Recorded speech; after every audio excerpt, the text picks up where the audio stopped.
figure it out? Please say yes. Yeah, we're good to go.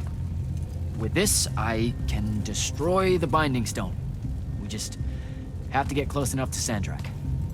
How do you propose we do that when we don't even know where he is? This mark gives me a connection to the Binding Stone. I can feel where it is. I can feel where Sandrak is. He's moving east, towards the deep mirror. There's a font in the ocean. Sounds like it. All right, pack it in. We're leaving soon.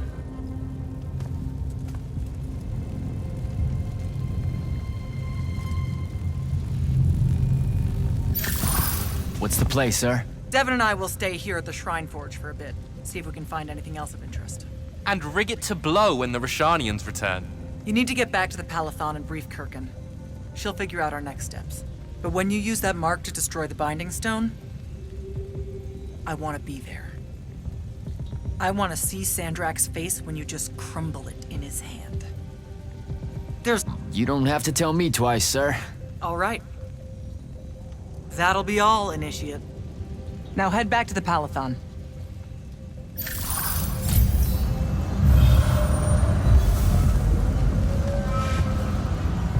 Impressive place, huh? It really is. The Aristeia were exceptional builders. How do you think Sandrak found out about it? Probably dumb luck. Soko mentioned Rasharnian airships started taking new routes into Lucium. When parts of the Orman border collapsed, right. So, they discover this Shrine Forge... And Sandrak's able to use his new mark to detect the location of the Binding Stone. in Ilthium. Yep. No wonder it seemed like Sandrak was overextending himself there. He was. Desperate to find that temple. Doesn't seem fair. Accidentally finding a doomsday weapon. Hard work should go into something like that. All right. I better go. Oh, don't forget to say hello and goodbye to Kenzie for me when you return to the Palathon. Will do. Great call getting her to come in. We wouldn't be here without her help.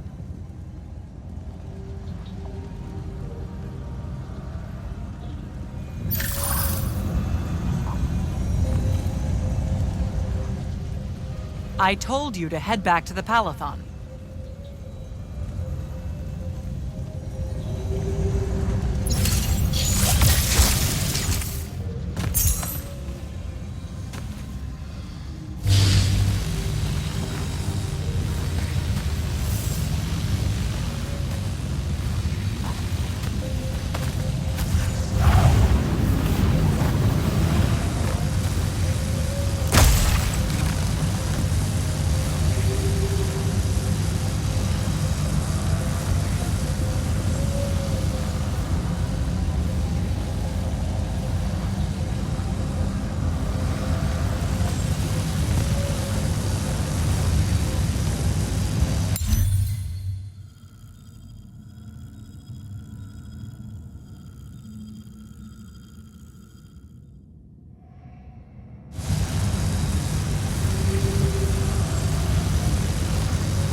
back at the Palathon.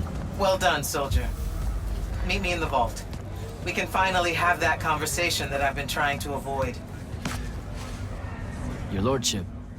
Jack?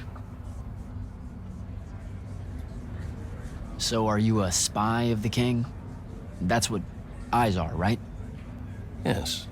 And I'm one of his personal killers at discretion, which isn't the same as my role as a hexbrand, but the differences are so labyrinthine that I preemptively bored myself trying to explain them. At its simplest, one is killing for the crown's interests, the other for magic's. Magic has interests? It has colors, shapes, and expressions. Why not? Magic defines its own tenets, and all of it is a system that the Magni have agreed to work within. Hexbrands make sure derivations of that system are at a minimum. Sandrak. Well, it's so easy. He's practically covered in writs. But he's also guarded by the most exceptional hexbrand of them all. The Hand. Getting past her is difficult.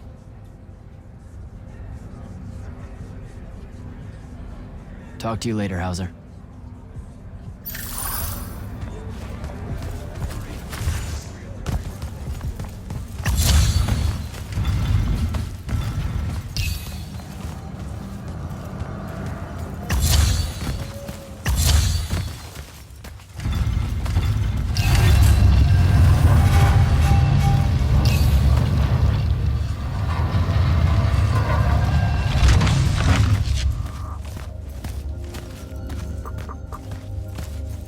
Sir? Back here, Jack. Here. This dossier is for you. My report of Sandrak's time as an immortal. Some details remain classified. I'm sure you understand. I was hoping for more than a summary. You know, for us to talk about it. It will have to do. I don't like to talk about Sandrak, because I don't like remembering him as a friend. We fought alongside each other for 30 years, Jack. I depended on him, would have given my life for his. And all of that is gone. It does me no good to relive it. To let it in, I might also invite a mercy where I can have none. Come, show me the mark you recovered from the Shrine Forge. Sure. It lets you feel the movements of the Binding Stone? Yeah. Sandrak's definitely sailing the deep mirror, but his movements are weird. Erratic. Unfortunately, we can't afford to send a large force out to sea. Most of the Light's army musters at the front, and we need them to remain there. You, Zendara, and Devon will have to face Sandrak alone. Well, not exactly alone.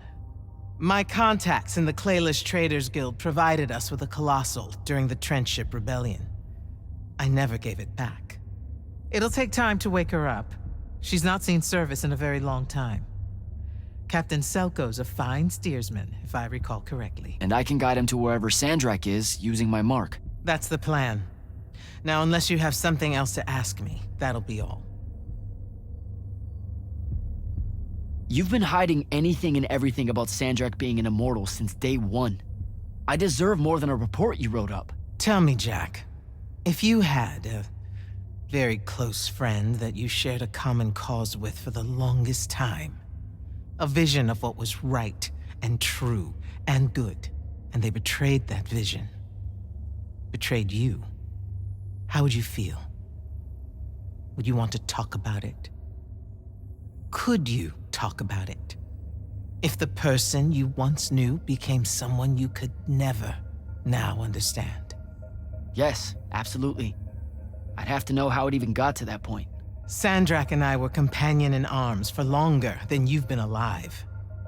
We stood against the Kalthus Estates, the Sea King usurper, the Colossals of the Arjaman Pretenders, even against Rasharn, his homeland. And then one day, he refused to participate in a mission that could have very well ended the war. What mission? Read the report. And we're back to that. Look, what's important is that Sandrak had orders, and he allowed his own hubris to ignore them. He made a decision that jeopardized the rest of us because he thought he knew better. Yeah. Hubris sure is some bad news. It's terrible. For the breaking of his oaths to the Order, I exiled him back to Rasharn as punishment, thinking his ancestral enemies there would be the death of him. That last part didn't work out. Not even a little bit. All right. I've got everything I need, sir. Zendara and Devin should have already returned by now. You'll all set out for the Deep Mere in the morning. Oh, one more thing. The Oromik girl, Kenzie. She wanted to speak to you when you returned from the Shrine Forge. I think she's a bit smitten with you. Yeah, I don't know if it's limited to just me, sir.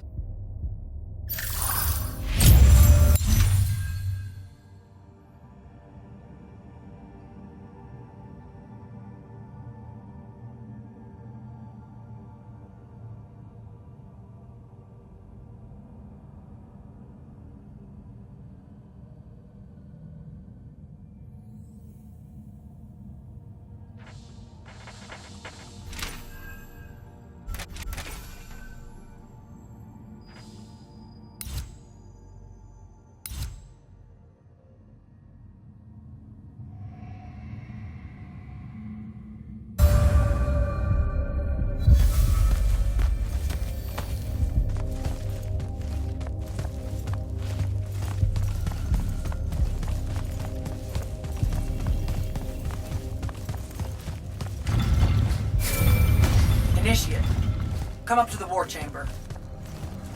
Devin and I have decided that since we might die in the morning, we should, Get hammered! yes. That. On my way.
Kenzie? Over here, champ.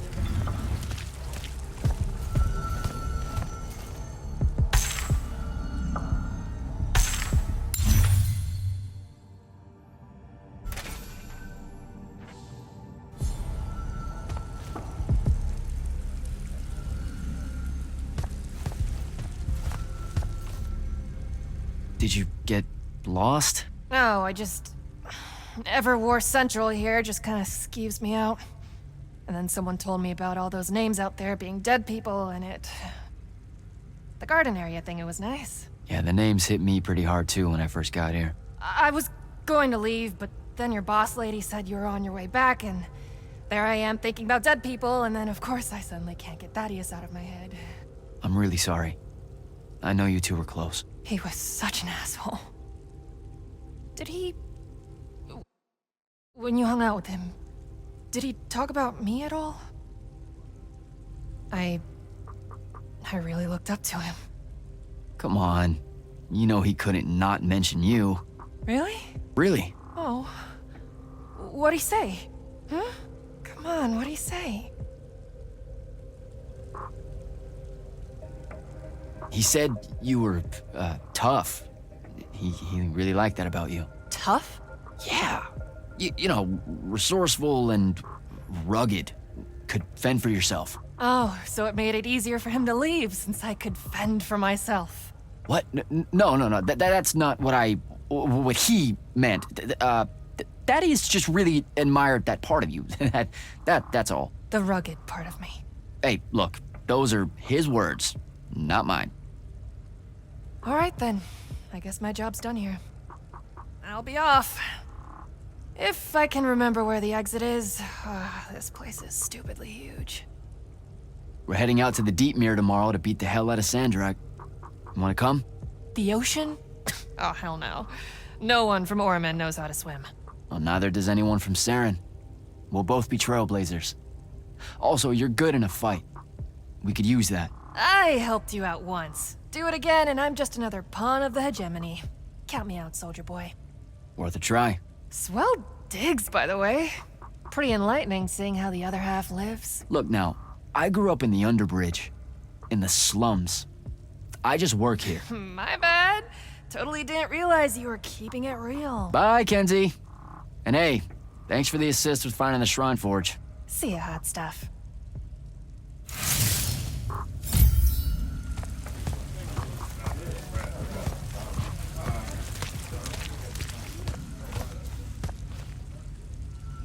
Not much left to say, really.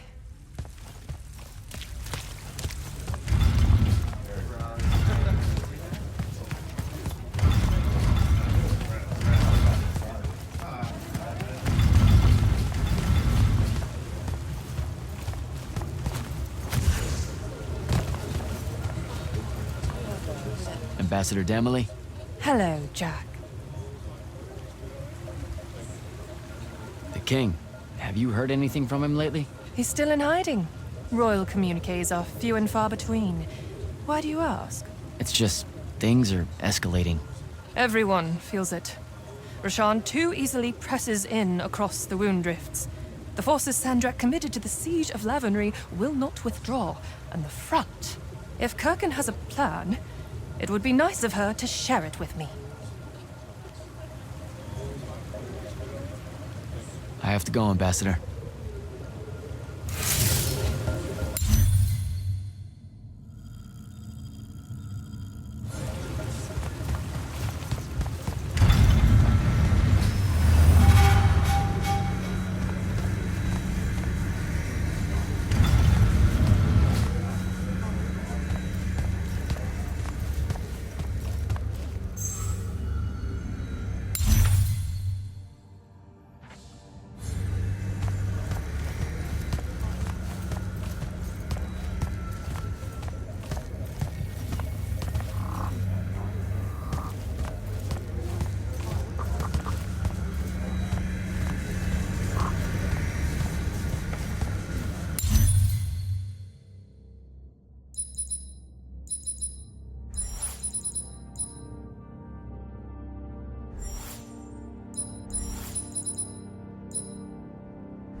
Orphe? Candle. Who's got two thumbs, a binding mark, and met an Aristean astral projection? This guy. Delightful. What were they like? Well, he talked like... I mean, he kind of like talked like really a little bit fucked up, but like I could totally still understand him, and the other way around. There were probably semiotocular spores in the air to ease your communications. Like breathing meaning. That's maybe gross, but also, he was overcompensating or something because he made himself like 40 feet tall. Perhaps he really was so in life. Judging from their art, they were able to customize their human appearances into extreme forms. I was really hoping you'd be more impressed. Wait, you first saw me telling you all this already, didn't you? We have no idea what you're talking about. Good chat, Orphe.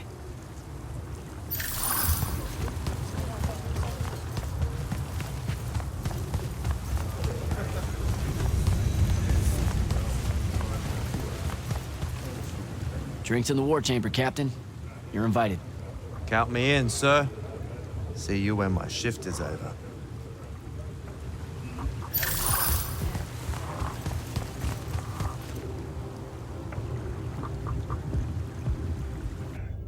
I've got 100 Allori chasing me. Nowhere to go. All by myself. And then, boom! I'm grabbed by the neck. I can't breathe. Sure, just interrupt my story in the rudest, most disgusting way imaginable. That's cool. I honestly forgot you were telling one. Oh, did I ever tell you guys about the time I almost turned 100 years old? My company was holed up in the trenches at True Haven Pass. I was still assigned to Lights Army then. Medical watch, yes. Yeah, I'm pretty sure this is a lie. Absolutely serious. The Roshanians hit the trench with an aging spell. By morning, we're suddenly too tired to fight. We're too infirm. Our brains are muddled. We've got the cataracts. So, anyway, I see myself in a mirror, right? I look like my father. My father was a very unattractive man, Jack. We call him the Turtle. I am not going to age well. So tell me, sir, when did you say to yourself, hey, bigotry, it's not really so bad, is it? I have to make a far call. Are you referring, Initiate, to why I think the unforeseen are a curse? Yep. Telenir was a small city in Kalthus. The priests there believed that the Lightless were given some divine role by the Pentasod, and they didn't allow Magni within their walls. Can you imagine? A city without magic? I'm not an asshole, so yes. One day, at some morning prayer, a young girl, in Unforeseen, just exploded with wild magic. She died screaming as spellfire erupted from her body. All of Telenir started burning. And because there were no Magni around, this wild magic went unchecked. The whole city, and everyone in it, were reduced to ashes. That's all very sad and terrible, sir. But we're not all that little girl. That's not how it happened with me. It could have. There's no protection against your kind. And when you do happen, more often than not, people around you die. Okay, enough of that. My father always said the best way to mend bridges between parties that held wildly divergent opinions was to find a commonality in vice. Drink up, nerds.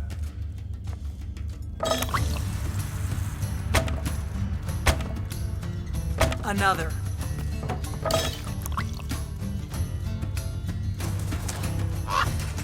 How'd a fucking bird get in here?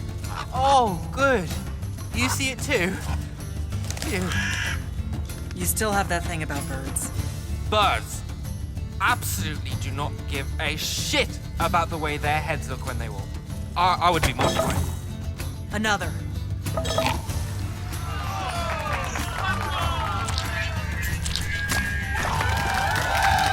damn it.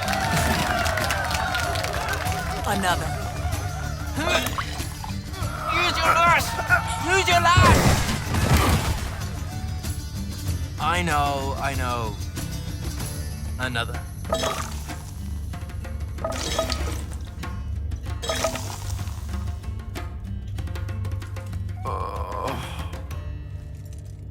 Am I dead?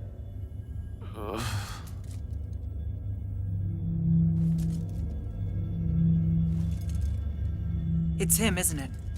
Sandrak's moving towards the font. Showtime, then. And listen, I may not like what you are, Jack, but I like who you are. That feels really abstract and not entirely okay, but thanks. I think. The Immortals are better because of you. And Lucium may end up surviving because an unforeseen led the charge.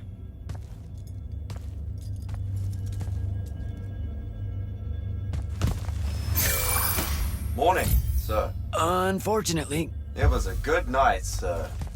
I won my retirement fund betting on your skill at beer pong. Wait, you were there? I didn't see you. You weren't seeing much by that point, sir. Duty calls, though. Come to the docks over in Thaven's Point. We're nearly ready to cast off. All right. See you soon.